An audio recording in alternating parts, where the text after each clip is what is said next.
Good evening. The City of Riverbank City Council Local Redevelopment Authority Board meetings are now in session. Today is Tuesday, March 12th, 2024, 6 p.m. Please rise. I pledge allegiance to the flag of the United States of America and to the republic for which it stands, one nation under God, indivisible, with liberty and justice for all. Let's pray.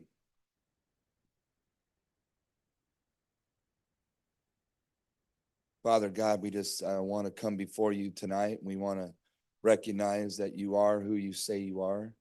You do what you say you're going to do, and you're always faithful.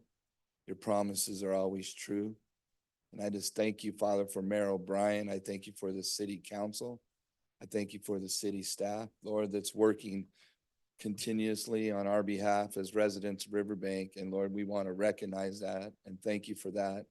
I just pray, Father, that tonight as we take this time that's been given to us to gather together in these chambers, Lord, to be able to communicate and share and present, Father, that, Lord, our hearts would be just in unity tonight, that God, we would just be who we're supposed to be and doing our part in making Riverbank a better place to live. And we thank you for that. In Jesus' name, amen.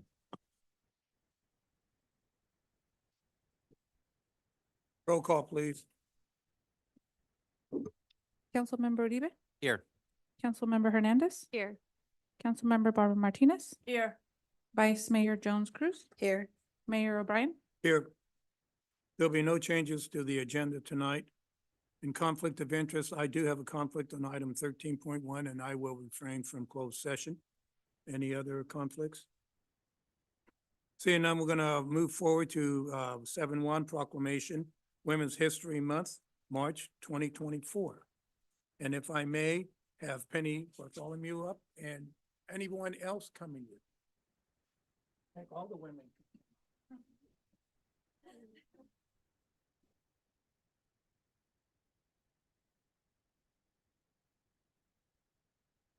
And good evening to all the women here and everyone else.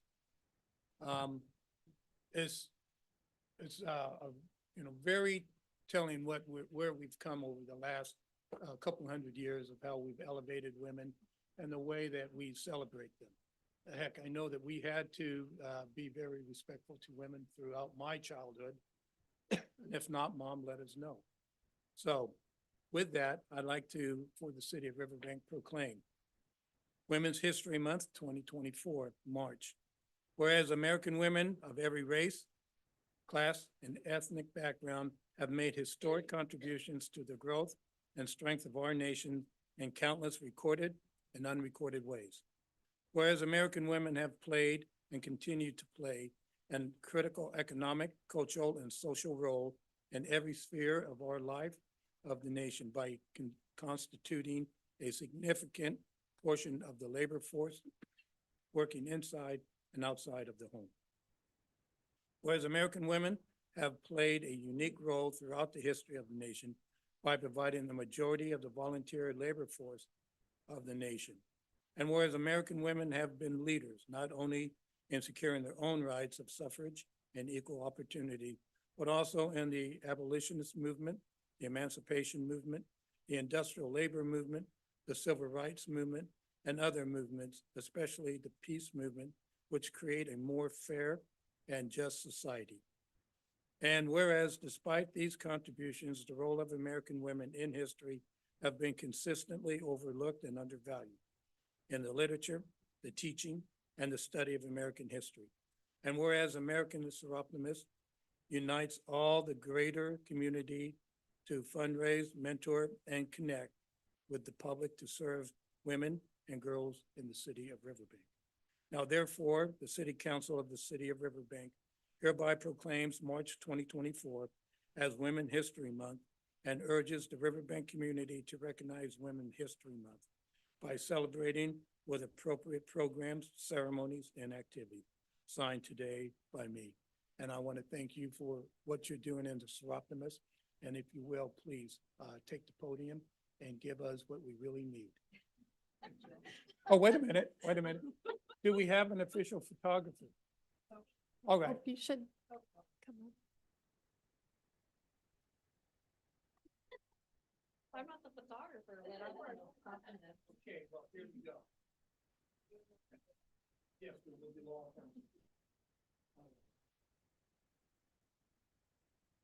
Okay, council would like.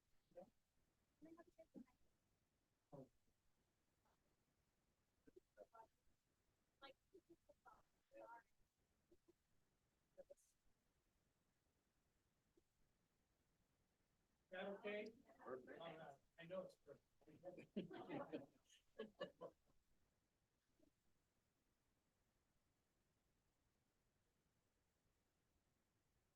Thank you. Thank you. And that- Penny. Penny, you need to say it on the-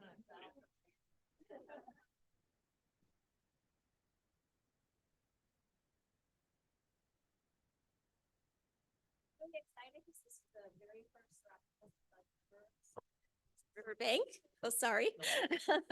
So we're really excited to get started. We've done some fundraising already. We're trying to reach out in the community, make ourselves known, get out there. We have our first winner of our Live It, Dream It scholarship, $1,000 scholarship. We've already awarded, and they'll be recognized at our meeting tomorrow. And we're also starting to recognize the Girl of the Month at the high school, Adelante and RHS. That can be nominated by anyone in the community. Just go to our little website or our Instagram and you can nominate someone if you know they're a great student, great role model.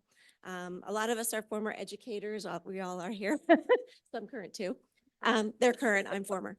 But we're really vested in the girls and children, children in general in the community. So we're really excited to get started on this. And if anyone has questions about it, you can again go to our Facebook or our Instagram and we'll be out and about. We'll have flyers about our group, what we do, and we welcome anyone that would like to join us. So Our that's it. first fundraiser, Sip and Paint. Oh, yeah, we have a Sip and Paint coming up at the end of the month on the 28th at Pizza Plus. And some of our members are selling tickets, so if you're interested, they're $45 each. Yes, thank you to the city council and thank you to Pizza Plus, Mike at Pizza Plus. He's been so great. We have all our meetings there. He doesn't charge us anything. He's such a great community member and he's been real supportive, so. And when you're looking at the women and young women of Riverbank, please don't forget the people at Enox. Oh, yeah. They seem to be, appears to be on the Riverbank. Right, Very important portion of it, but. yeah, I think that's a great point. I grew up here in Riverbank. This is my town here. First two. And I live over in Crossroads, so my kids are Enox, but I am from Riverbank and, yeah, so we will not neglect them. No, anyone can be nominated. Anyone can be nominated. Yeah. New Riverbank, old Riverbank. Thank you so much. Thank you.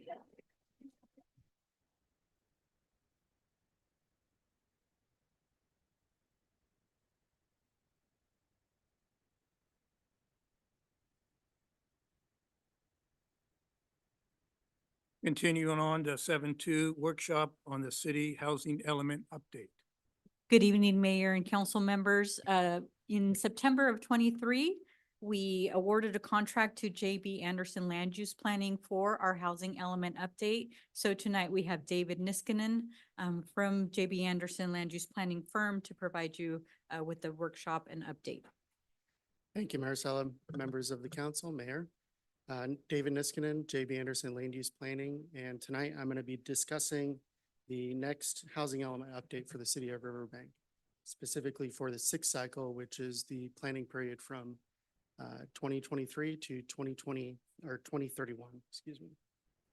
In tonight's presentation, I'm going to go over an overview of the housing element requirements. What is it? The site inventory and how that's developed. The new requirement of affirmatively furthering fair housing and those requirements, the project timeline and the next steps from where we're at right now. And then also, it would be appreciative if any questions, discussion, and community input is gathered tonight. I know this is an informational item, but if anyone would like to speak, of course, it's up to you, Mayor, but that would be wonderful as well. So a housing element is one of the required elements of the general plan. In the city of Riverbank's general plan, there are sections on land use, circulation, conservation, open space, safety, and noise.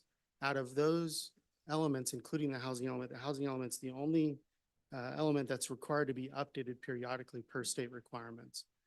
It used to be a 5-year cycle, but over the last couple of cycles in the past, that's been updated to an 8-year planning period.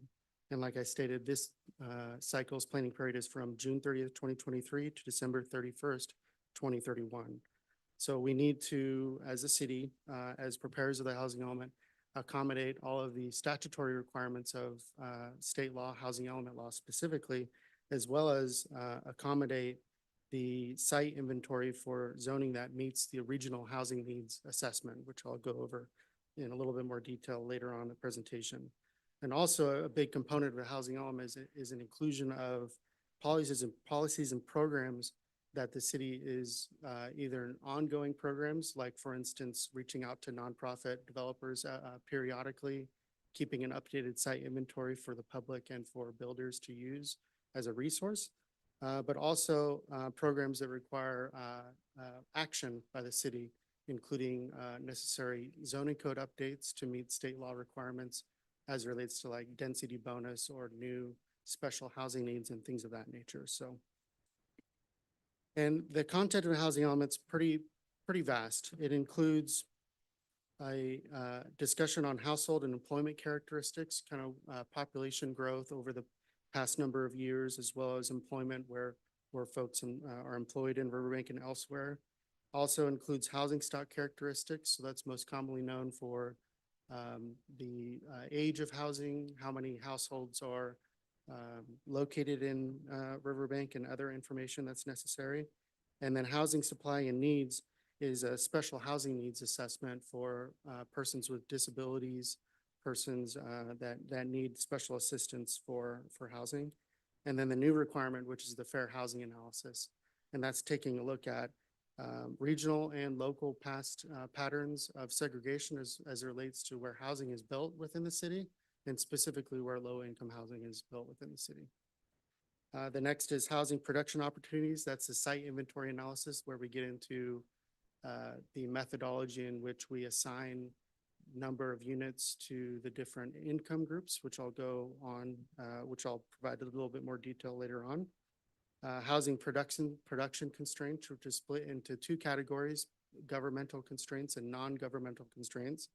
Governmental constraints is most easily described as constraints that take a long time for housing development to be entitled, like processing times, impact fees, things of that nature. And then non-governmental constraints could be land development costs, construction costs, kind of the market analysis in today's world. And then we also do a review of the last housing element cycle, which was the 5th, where we take a look at all the programs that either were completed, ongoing, or were not completed, and have a discussion on whether or not that program is going to be carried on over to the 6th cycle housing element. And then also that informs us on new programs that are developed as part of the housing goals and policies for the next 8 years for the city. And one important discussion that I like to bring up when doing these workshops is what a housing element does and what it does not do.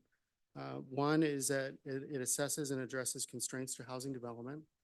It guides housing development policy. That's important for the city over the next 8 years on programs that the city needs to complete in a timely manner, as well as programs that are ongoing.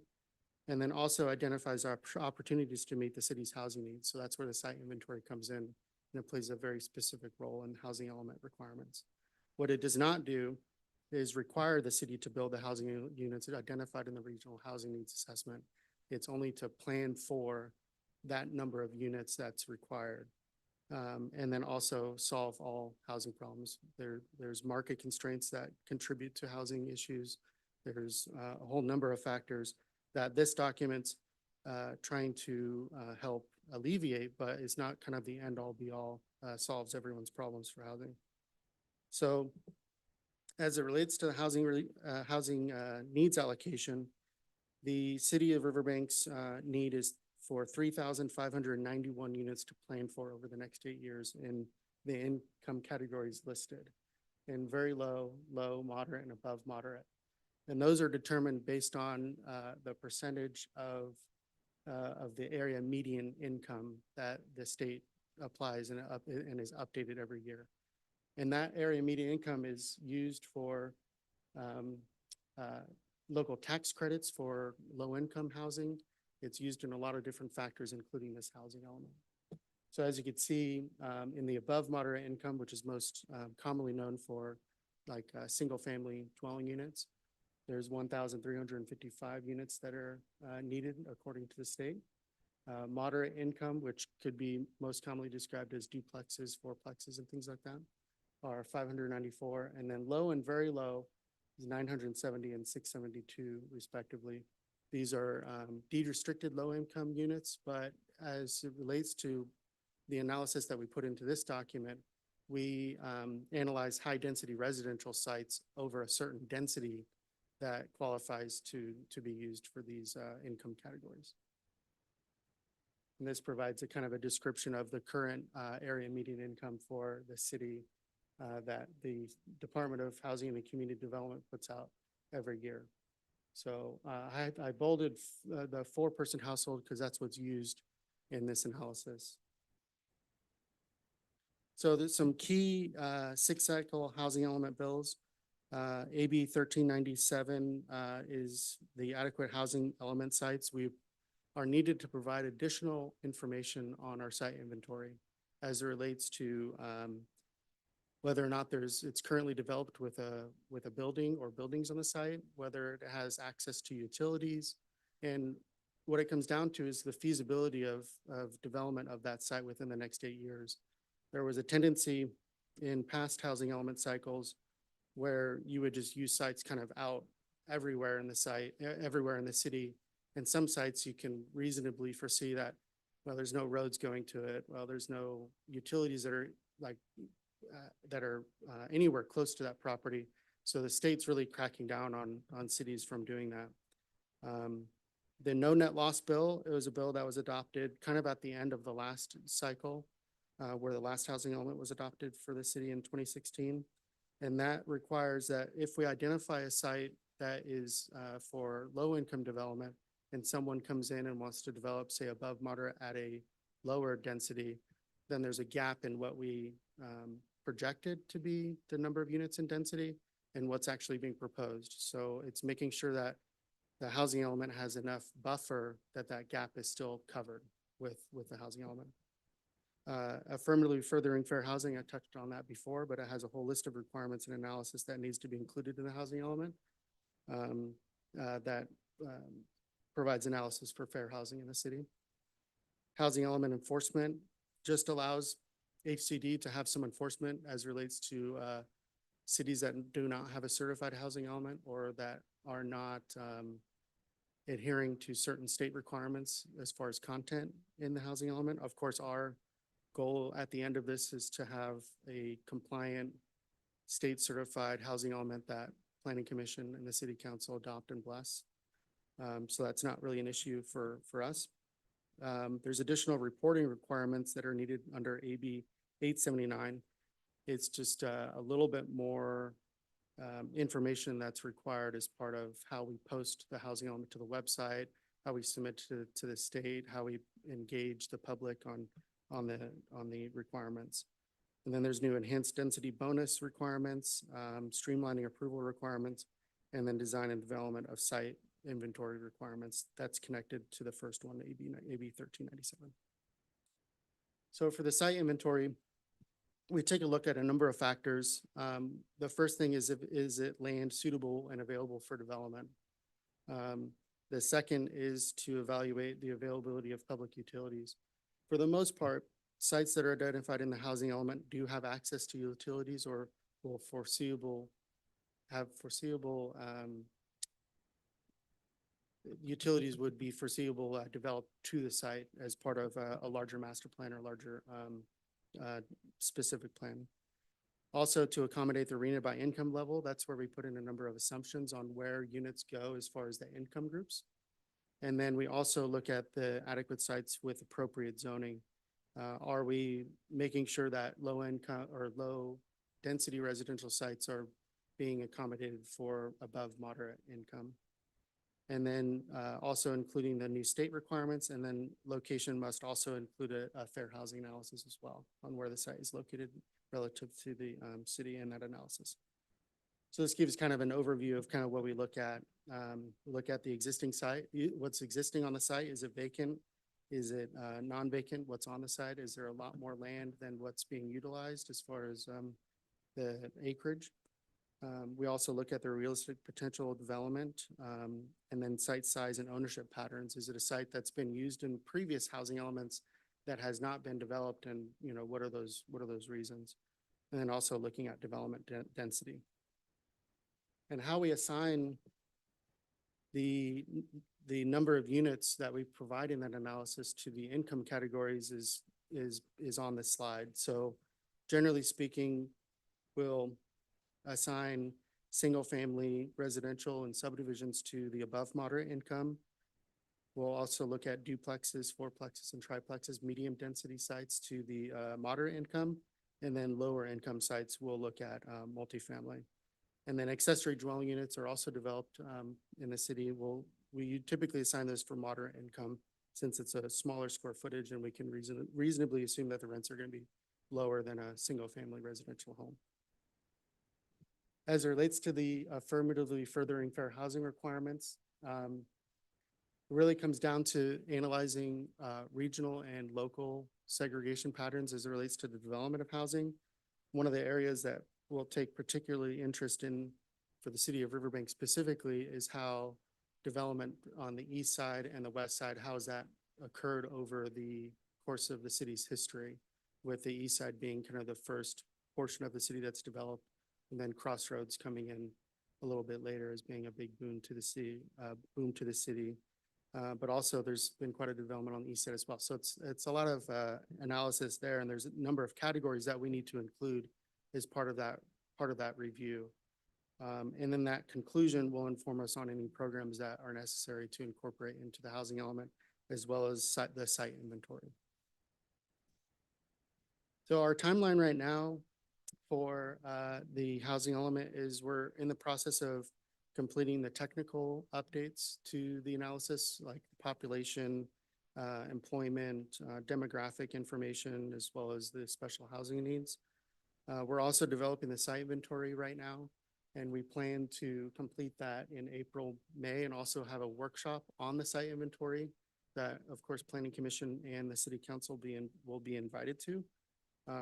Where we can take a look at where the sites are that we have identified, where they're located, and get any public input on that. And then we're looking at completing the draft of the document in June. And this, beyond the draft, this is where it gets a little interesting, because there's a whole review process that has to happen with the state, and that's a pretty lengthy process. But our first order of action is to go to Planning Commission and City Council with the draft document before we submit to the state. We want to make sure that everyone is on board with what we've prepared and what we've included in the housing element as far as programs, as well as the site inventory is an important component. And then once that's submitted to the state, it kicks off a 90-day review. And it's important to note also that before we submit to the state, we send it out to the public for 30 days for a public review as well. So it'll get posted on the city's website. There'll be a notice that goes into the paper, as well as on the social medias that the city maintains. And then once the draft is reviewed by the state, we'll need to revise it and also post those updates onto the city's website so the public can see where the changes were in red line. And then finally go to Planning Commission and City Council for review and adoption of the housing element, and then submit to the state for a compliance review with state law. As far as community engagement, that's ongoing. We had, last month, we had a public workshop with Planning Commission on February 20th. And then, as I stated, we're planning on having another workshop in May to discuss the site inventory for the city. And then we're also going to be sending out requests for stakeholder interviews, local builders, see what they think of what's happening with the city as far as development. And then we're going to be preparing an online survey that I'll be able to go out to the public sometime in the next couple of months And then also public hearings and then a dedicated website, which should be up and running relatively soon. Our next steps is to continue our community input and then develop our data collection and technical updates. We've begun doing the fair housing analysis and our site inventory as well. So we're making good progress on that. And then having a draft housing element for you to take a look at and review. And I'm available to answer any questions. I know this is an informational item, and Mayor, if you're okay with it, to have if anyone from the public would like to. I do. Let's have the council first ask questions or get clarification. I, for one, when you do your outreach, you're doing it both Spanish and English. We can incorporate that, absolutely. That is a Yes. necessity. Okay, understood. And then for clarification, 3,500 plus or minus or arena, that's above and beyond what we currently have planned, correct? Beyond what we have currently planned? Yeah, Crosso's West. Right, yeah, it is. Yep. Council? So I got a couple, just for clarification. So you said AB 72, is that the one that created that Housing Accountability Enforcement Department? That's It where is. that came from? That's Okay, where so that I was just came kind of from. curious there. Yep. So my understanding is as long as we're kind of showing progress towards these numbers, they won't crack down on the cities, right? So, and I'm kind of concerned about that because they're asking us to do 3591. The last cycle, they asked us to do 1280 and we only had 364 units. Well, it's important to distinguish that the crackdown that the state does for housing elements is really for non-compliant Right. housing elements, not necessarily for cities that have not developed the sites. It's for cities that do not meet the regional housing needs planning for in the housing element, or don't have a certified housing element, or there's a program that the state wants to incorporate and the city is pushing back on it. You know, it's not necessarily that the state would crack down on the city for not developing sites to meet the RENA. Right. Okay. And then it's super important that we do try to meet these goals, because if we don't, some of the stuff that they can do is, take away access to some of those grants. So we had the CDBG grant that we were able to use to redo completely the trail at Kesselberg Park. So that was something that the community absolutely asked for, wanted, and we were able to do it with these funds. What other penalties besides the grants and the decertifying the housing element that you're aware of? There's some cities in the Bay Area that are having HCD refer, how do I put it? The biggest issue is not being able to apply for grants. That's number one. Number two, not having a certified housing element does put the city at risk for monetary penalties by the state, but I've not heard of that being done to other cities. It's part of that package that you're referring to in that assembly bill. Okay, thank you. Yeah, you're welcome.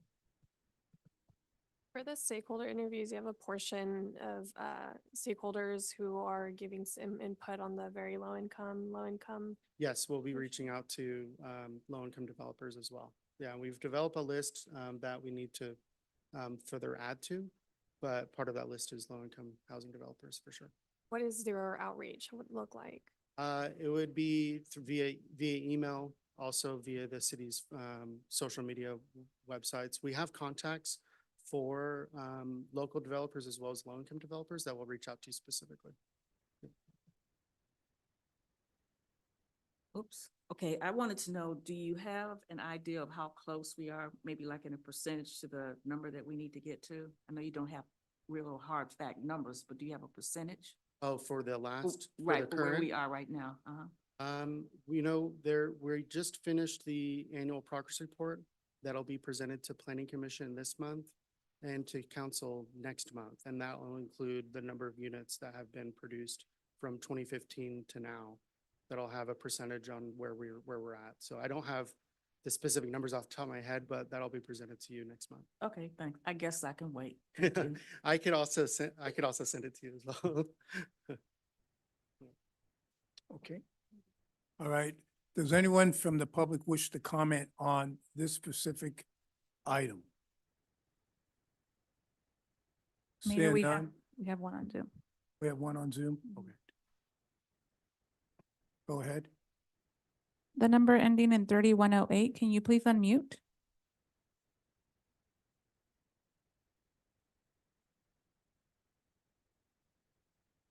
Phone number ending in 3108, can you please unmute?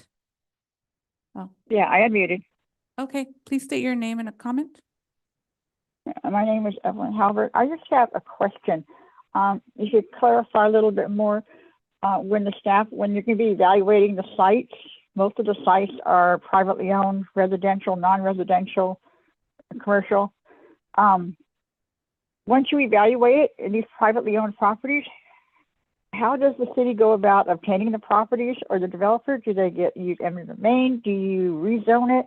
What rights do the property owners have if they don't want to be developed? David, I could address that, but I'd like you to address it. Yeah, thank you, Mayor. The housing element includes sites that are available for housing development. Whether the sites develop into what's being proposed, or not proposed, but what's being planned for, or what the city allows as it relates to density and zoning, is up to the private owner of that property, whether they sell to a developer to develop, say, a subdivision, or like they develop the site themselves. So the housing element is just a tool to identify sites that could be available over the next 8 years, but doesn't require those sites to be acquired by any developer or city or otherwise.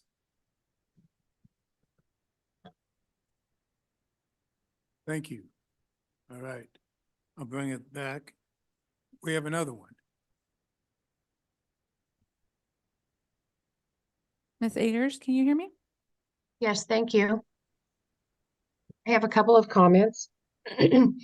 For one, when the person making the presentation was going through the presentation, they very rapidly went over the slide that showed 4-person households, and I was wondering if they could please put that back up on the screen because I couldn't take notes quick enough. But also, thank you for pointing out that the crackdown is not for cities that are not trying to meet the RENA numbers, because often it seems like jurisdictions try to kind of hide behind, oh, we have to meet these numbers. So thank you for clarifying that. And lastly, when I listened to this presentation a year ago, you did have the numbers. In other words, what percentage you were meeting toward the various very low, moderate, and above moderate income levels. So I'm curious as to why you don't have the numbers this evening. Thank you. Ms. Agers, the presentation is in the agenda. It's And- page 19 of the agenda, Mrs. Agers. And with regards to the percentage, as was shared by David, that's part of the annual progress report, which will be coming at a subsequent city council meeting. This is just specific to the housing element update process. Okay, any other on Zoom? Mayor, that's all we have. All right, no more public? Okay, thank you. All right, hey, thank you, David. We look forward to this again and again. And look forward to the workshops in the future with the public. All right, with that, we'll continue with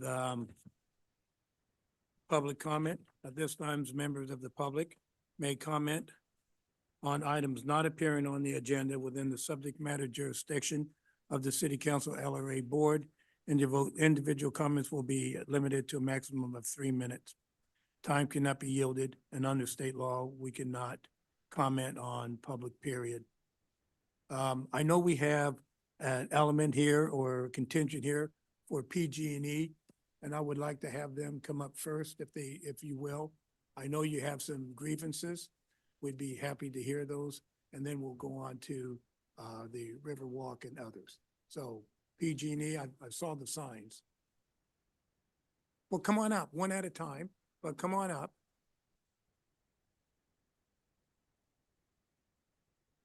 Hi, I'm Michelle. And I'm not much of a public speaker, so I apologize. I might be all over the place. But I'm just coming to ask, I know that the city of Riverbank does not control the electric rates for PG&E. But I do know that you can petition the CPUC to change our area to MID. I know it's happened before. I previously worked at Turlock Irrigation District. Patterson did it. They requested it be moved from PG&E to TID. I don't know if you guys are aware of the differences in the rates between PG&E and MID. For MID, they are not for profit. PG&E made $18 billion last year. That's $2 billion more profit than they made the year before. And they're making it from us.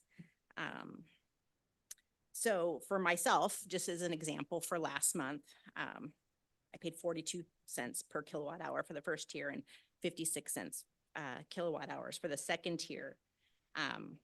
For my 674 kilowatts that I used, I paid $319 for that electricity for that bill. If I had been with MID, my bill would have been $135.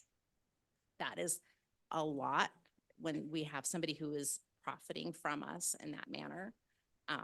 The area that I live in, there are a lot of low-income people that are being, of course, they can get discounts and that type of thing, but not enough to make a difference. My experience from TID with the Patterson situation, Patterson, there was a fee that the customers had that they paid us about $35 a month for their bill for 5 years. And that took care of the transition for it.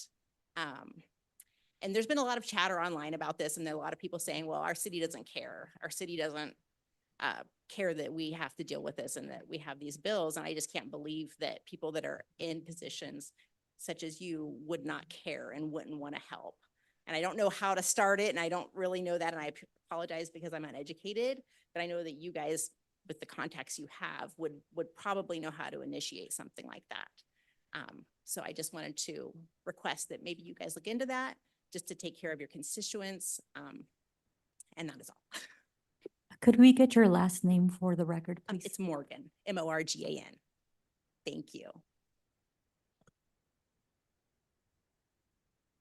I've never done this before either. My name's Alida Landeros, and I thought I was just gonna show my sign, but I guess not. I've lived in Riverbank for 60 years, and I live in the old Riverbank, not the new one. And my parents also live in the old, and we're all on a fixed income, and our PG&E bill is ridiculous. It's way out $400, $500 a month. And in the summertime, it's the same way. And I would just like you guys to take it into consideration and maybe get MID and help us out so we can do more shopping with extra money that we get. And that's it. Thank you.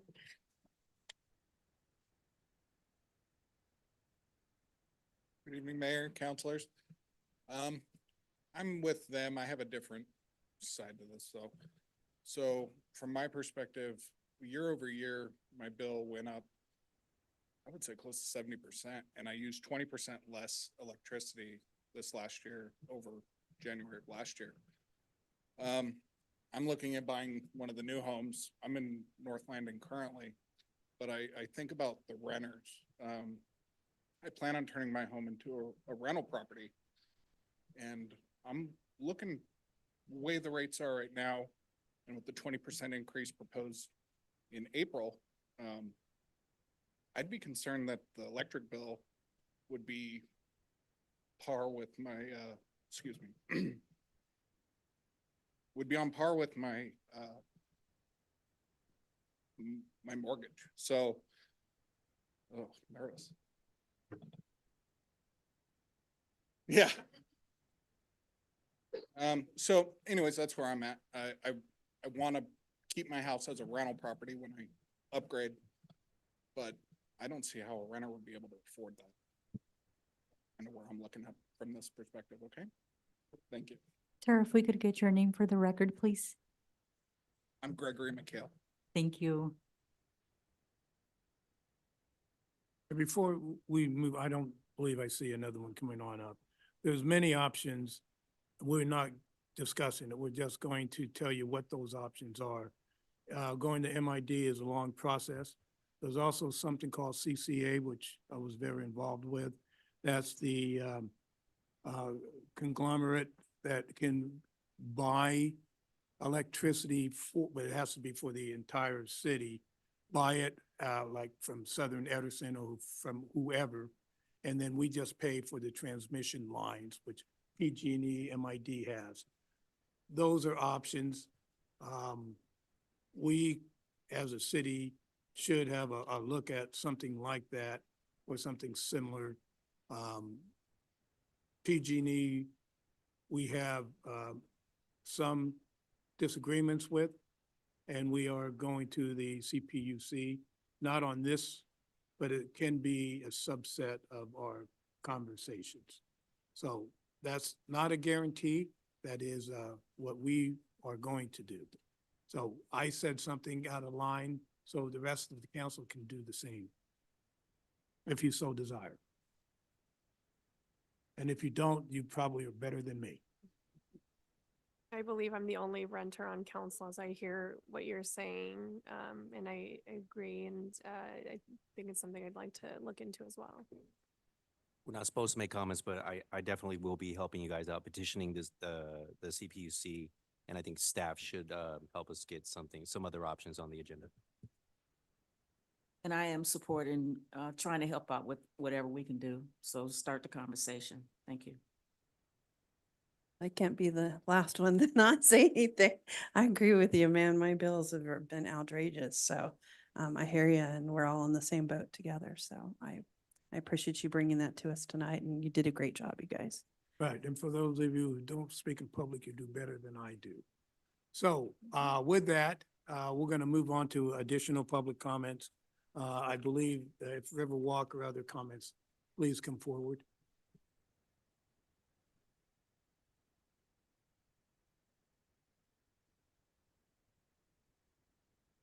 Thank you. I have spoken to you before many times about Riverwalk and how ill-advised I think it is. And there are so many other opportunities in areas where development could take place with very little impact on the aquifer, on the loss of farmland. But so I think it's a terrible idea, but this is really not what I came here to talk about tonight. What I came here to talk about tonight was the period that you have open for public comment, the 90-day period. There's 2,600 pages of information to go through, and that's just, I may not have this, but anyway, it's just not enough time. Also, I can't find it all on the website. I know that more exists, but I can't find it all. And I just feel like that's not very fair, and maybe more could be available and more time could be allotted. That's all I have. I've never taken the full 3 minutes. And Can your we- name for the record, please. Libby Longstreth. Thank you, Libby.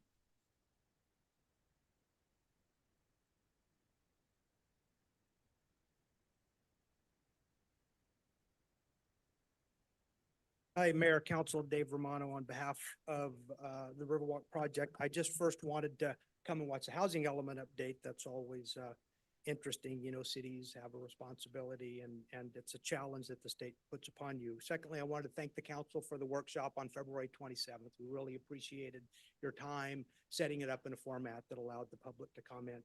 And with that said, I just wanted to let the council know, a lot of times on the project, there's discussion about flooding and the site floods, and you know, your EIR is now out on the street. There's a lot of information available that people can review. Actually, the EIR says that state policy has recently enacted state legislation, SB 5, and it calls for a 200-year flood protection for urbanized areas.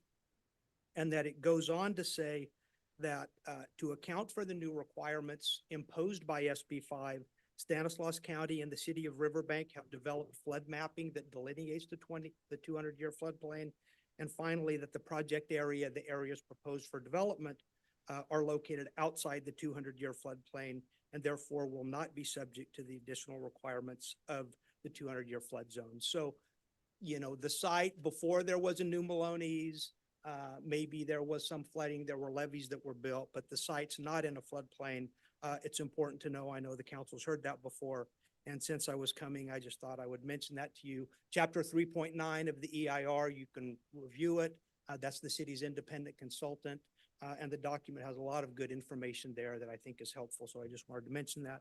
Mayor and council, thank you for your time. Any other additional comments? We also have a couple on Zoom, Mayor. Okay, No, go ahead. Council, my name is Karen Conrado. I live on Hogue Road. Since Dave Romano just mentioned the flooding issue, something to be considered with that would be the change in climate and the series of dry years and wet years that we have. We have, you know, 3 or 4 wet years like we had last year, there would be guaranteed flooding. Also, there's been talk of, I think, increasing the height of the levee to afford more protection for the new buildings. However, if you have increased level of water to go up to the higher level of the levee, you're going to have a backflow up the river, which would put River Cove itself at higher risk of flooding. So I think that needs to be further looked into.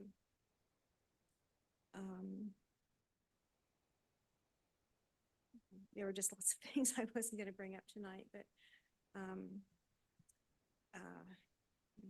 I agree with Libby with the request for an extended timeline. We're talking about a massive amount of, you know, intricate information that needs to be looked at and digested and analyzed and be able to respond to. So I'm also asking for an extended timeline before the response to the DEIR is requested. Again, you know all the reasons. There's, you know, prime ag land that will be going under. As the presenter himself said, once that land is paved over, it's gone forever. So I hope that you are really seriously considering the impacts of okaying this project.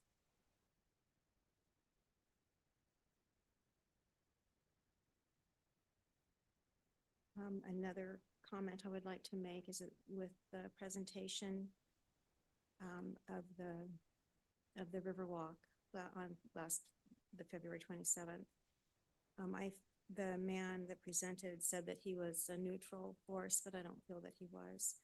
As he presented the Riverwalk plans, he was very enthusiastic about the good attributes of Riverwalk, but very quickly skimmed over any of the, I don't want to say negative, but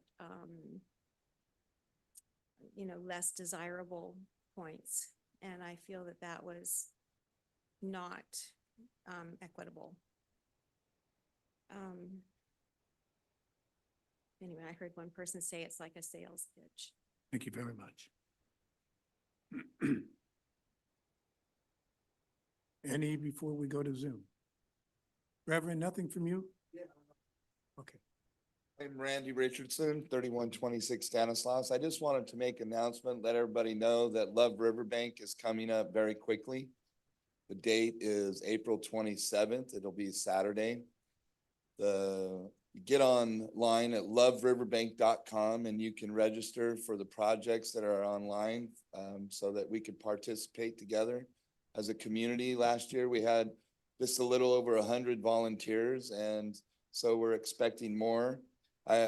One of the things that in our committee, because it's all been about the committee, Lewis is part of that, and John.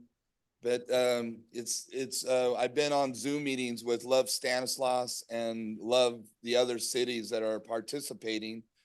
And one of the things they struggle with is the participation and support of the mayor and the city council. And I just am blessed and feel very encouraged to have a council and a mayor that supports what we're trying to do in Riverbank. And I just really believe that if all of us would just mark in our calendars, April 27th, we meet at the community center park at 8 a.m. We get a t-shirt, you'll get a ticket. So we'll purchase your lunch that day. And after we work from 9 to 12, then we'll return to the community center park where the Founders Fair will be going on, and we'll be able to hang out together, have lunch together. And I just wanted to encourage everybody to get online and sign up and participate. And it's going to be a wonderful time. Thank you. Thank you, Reverend. All right, let's go to Zoom.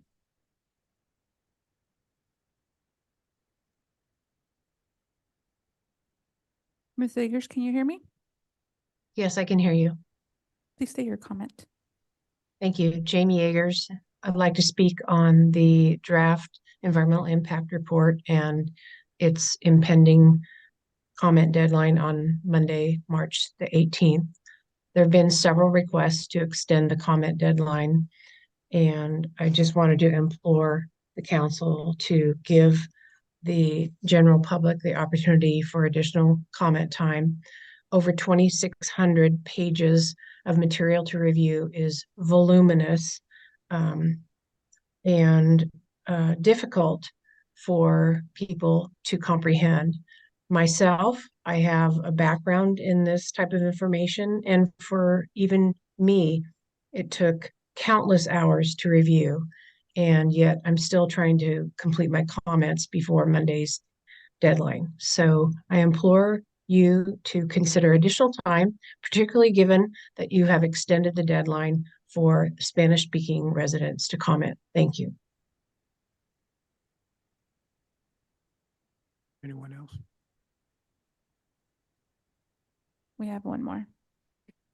Number ending in 3108. Can you hear us? Number ending in 3108, can you hear us? Yes. Can you turn down your TV or your video in the background, please?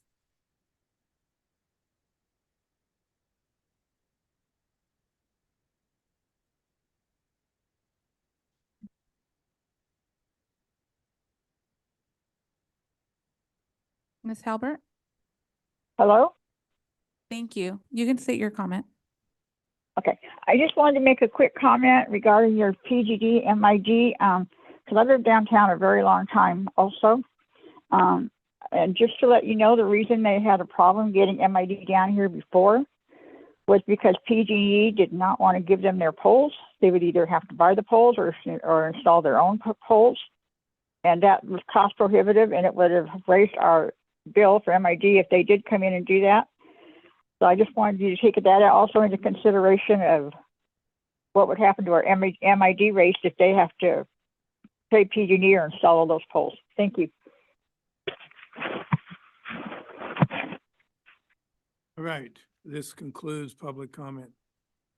We move on to the consent calendar consisting of 9-1 waived readings. 9-2 approval of the City Council Local Redevelopment Authority Board minutes of February 13th, 2024 and February 27th, 2024. Item 9-3 acceptance of the dry well rehabilitation project and authorization to file a notice of completion. 9-4 an authorization for out-of-state travel requests for Mayor Richard O'Brien and City Manager Maricela Garcia to travel to Washington, D.C. for a meeting with the U.S. Army. Item 9-5, a resolution to waive the community center rental fee for the City of Riverbank Historical Society for their annual Mother's Day breakfast fundraiser. Is there anyone wishing to pull or comment on the consent calendar? Seeing none, I bring this to the council for consideration. I'll make a motion that we accept the consent calendar as stated. I'll second it. We have a motion to approve the consent calendar And a second roll call, please. Councilmember Uribe, Yes. Councilmember Hernandez, Yes. Councilmember Barbara Martinez, Yes. Vice Mayor Jones Cruz, Yes. Mayor O'Brien. Yes. Motion passes 5-0. Okay, moving on, staff comments. Mayor, the Parks and Recreation Easter Extravaganza event will be held on Saturday, March 23rd at Jacob Myers Park. It does include an Easter egg hunt and pictures with the Easter Bunny, so I hope everybody can join us that day. And second, the Riverwalk presentation made to the City Council on February 27th is available for viewing on the Riverwalk webpage. We did condense the video so that it only highlighted the presentation to facilitate that for our residents who were not able to attend.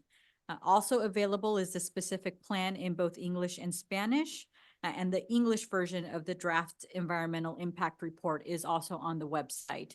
We currently do not have an estimated date for the receipt of the translated version of the draft environmental impact report. Therefore, I will be recommending an extension of the public comment period until we can solidify the date that will be received and then bring that back to council Is for that- a firm date. Is that for the Spanish or? For the Spanish Okay. version, yes. And that's right. So, but that will be in another agendized item. Correct. Okay. So, and that is all from staff. You. Councilmember Hernandez. I guess I just wanted to give a quick update on this last week's election. The superintendent from Riverbank Unified School District came to present to us on a bond measure and it passed. So we'll likely see some updates over at Cardozo and the rest of the district. Not yet. They don't certify till 28 days after the election. But if you're so far ahead, you can rest assured. But if you're Tentatively 50 votes one way or the other, you wait until the last day. Okay, that's it? Okay, Councilmember Uribe. Thank you, Mayor.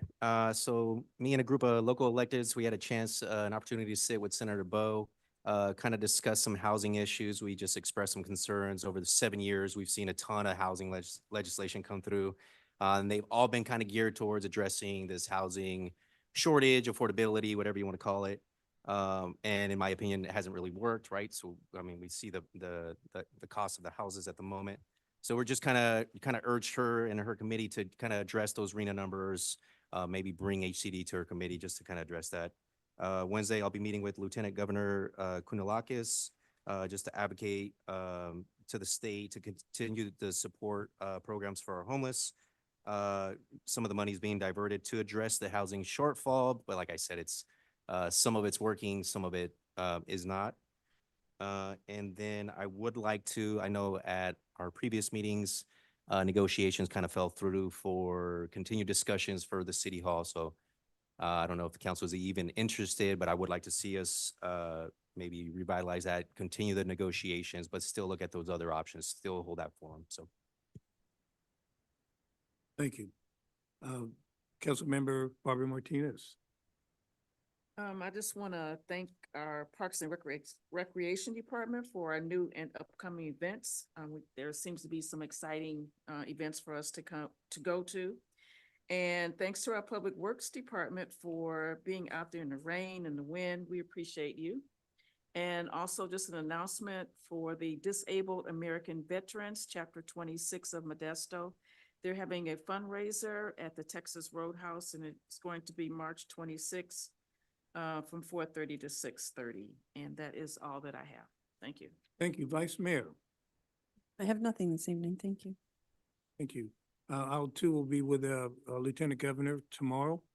One of the things I think we should discuss and bring up is RDA, the Redevelopment Authority, which was taken away from us by Governor Brown, although we may not have used it the best way for the city of Riverbank. It does have a lot of opportunities for establishing and correcting some of our shortfalls in housing. It really does give us the incentive to move forward. So if we can discuss that before we attack her, no, I mean, talk to her. I don't know what the forum's gonna be like tomorrow. I think it's gonna be more like a lecture. But you will? I didn't know. You don't have to announce it. Now we have a quorum. Do I have to have a special meeting? I'm kidding. I'm kidding. I'm kidding. Other than that, there's other items that are coming on down, which are quite, restrictive from the air board. I don't know how many know this, but to go to a port like Long Beach, LA, some of the others, for a auxiliary vessel called a tugboat or others, you have to have it an electric vehicle. To pick it up from the port, you have to have an electric vehicle. When you have hundreds of thousands of containers coming on in, yet you only have 134 vehicles that can pull them out of the port, you're going to have a backlog. That's something called math. Beyond that, some of the farmers are now being restricted to the amount of vehicle miles they can travel if they have a class 3 or older vehicle. That's, I think it's 1,000 miles off the ranch. On the ranch, I think they're only allowed another 1,000. But we're being so restrictive that whatever you bring, you can grow, you can't bring to market, or you can't export. There's a lot, and that is not going to go away. The Air Board is not going to do anything about it. So if you have a chance to go to the Air Board and speak, figure out the areas that we need to bring to their attention and give them at least reasons why we in the Central Valley need them to be very equitable in the way that they distribute their goods. With that, I have some others, but I've already been on my soapbox. I'm going to go to closed session consistent of item 13.1, liability claims pursuant to Government Code Section 54961, claimant O'Brien's Market, agency claimed against the city of Riverbank. People from the public have 3 minutes to comment on the closed session item prior to the council going to closed session. Good evening, Honorable Mayor and council members, city manager, city attorney, city clerk. My name is Bill O'Brien, owner of O'Brien's Market. I wish I was here for different reasons tonight, but I rise tonight to speak about a claim, the only claim I've ever filed against a government agency. Stems from an incident on August 7th, 2023, as my company truck was traveling down Oakdale Road. One of your city trees branches went through the cargo area of the truck, causing extensive damage. Through a Freedom of Information Act, Public Records Act request, I learned the following information that I think is extremely important to bring to your attention. Back on December 17th, 2020, the city was advised by Grover Tree Service, your guys' contracted vendor, specifically Matt Long, who's ISA certified arborist, that he suspected tree branches are being hit by trucks on Oakdale Road. In the email he sent to city staff, I quote, "Some of these trees are hanging down with some smaller branches in the sidewalk, and these trees will need to be pruned back to clear branches out of the roadway," end quote. He recommended that they be trimmed. City staff responded that they agreed. 5 months later, on May 14th, 2021, the city received a bid to trim those trees. Then nothing occurred for nearly 2 years. On April 11th, 2023, nearly 2 years after that bid was received, city staff contacted Grover Tree Service to say, "Hey, is that bid still good?" Turns out it wasn't, because they submitted a new bid that the city did approve on June 12th, 2023 to trim those trees. That work started on August 9th, 2023, 2 days after the tree branch went through my truck. Now they talk about the luck of the Irish. There was no luck of the Irish there. That if we're talking about 2 days, I probably would not be standing here in front of you. It took Grover a couple more months to complete into October 2023 to finish trimming those trees. That time frame was nearly 3 years long from the time you were notified of a hazardous situation to the time that it was completed. And my truck got damaged in that time frame. We first went and got an estimate, and the repair shop said it's not repairable. It's gonna be $20,000 plus to replace the box in the back of our truck. We worked it, found someone who would repair it and got it done for a lot less. So my request to you is fair and reasonable. I didn't ask for everything I could have. I spent a lot of time. I've spent 6 years in that dais. I love this city. I'm just asking that the city be fair and reasonable with me. Let's get this solved so that there's no more additional cost that the city will have to pay. Thank you very much. Thank you. So no other comments, we're going to adjourn to closed session. I'll remain here.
I'll bring this meeting back to session.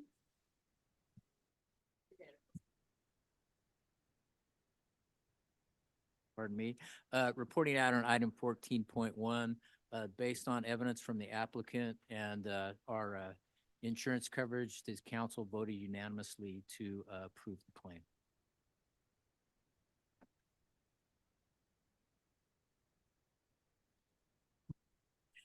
Adjourn this meeting.